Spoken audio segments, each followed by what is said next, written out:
Hey y'all, Jamie here, proud 55-year-old trans woman from New Orleans.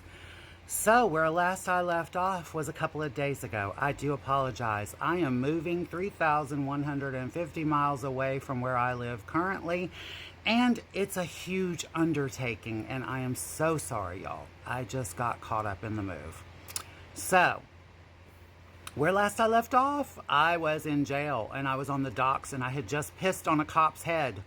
Yes, I was in a holding cell and there was no toilet, and I begged them to let me pee, and they were like, screw you, bitch, pee on yourself. So I wasn't going to pee on myself, so I peed out the window.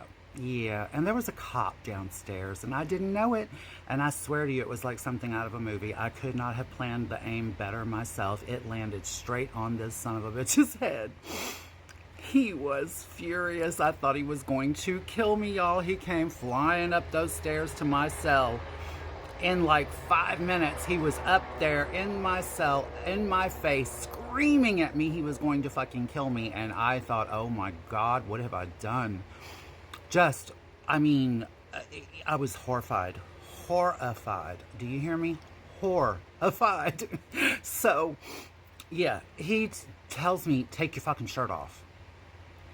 Now, y'all, I've been on hormones like 4.5 years at this point. Yeah, he's telling me, take your fucking shirt off. So I took my shirt off. I didn't have these, but you know, I had enough.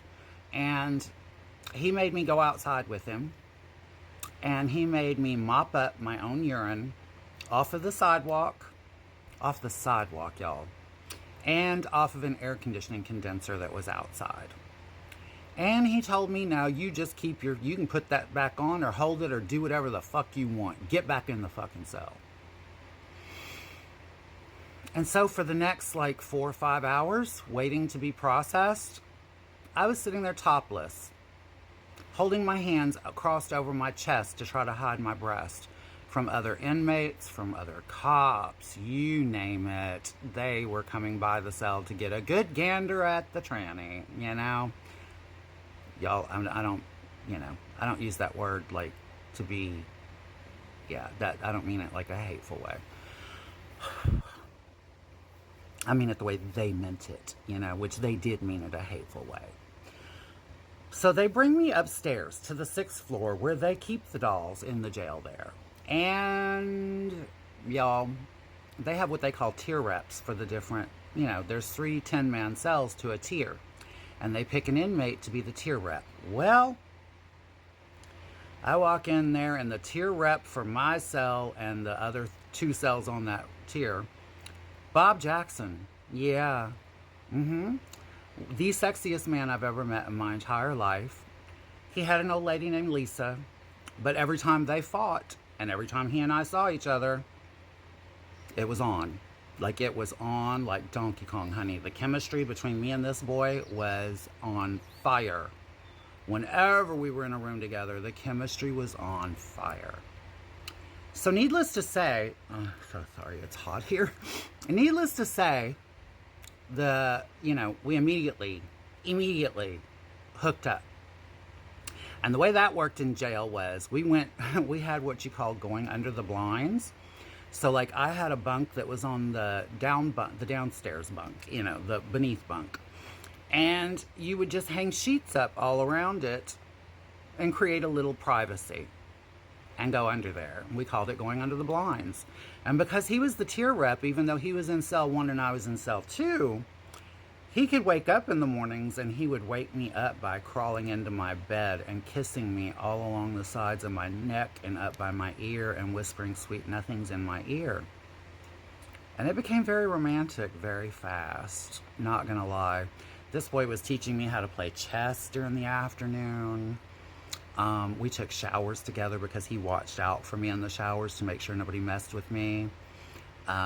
We had sex like every morning. Every morning, do you hear me? Every morning. He would tell me things like, this isn't going to stop in here. This is never going to be over between me and you. I don't know what this is, but this is never going to be over between the 2 of us. And he had an old lady on the outside. And unfortunately, y'all, he felt like he was never going to be over with her either. And it was a triangle. And it stayed a triangle. It was a triangle off and on for 6 years. This just happened to be one of the times he and I hooked up and got together. And we had some months on our hands to be together. He was going to prison, y'all. I was in there supposedly for 8 months. So yeah, we had some time ahead of us to be very close and very intimate. And in jail, those romances, honey, they're intense. And yeah, so one day I'm in my cell minding my business, and some sheriffs come up. Some of the officers that worked there in the jailhouse, they came upstairs. And they come to my cell, and they say, "You, Blondie, over here. Yeah, no sense trying to hide, honey. We've seen your hair." And they took me down to the barber shop in the jail, where they told me they were going to shave my head. And if y'all want to know what happened next, y'all know the routine. Be here tomorrow and I will too. Well, most of me.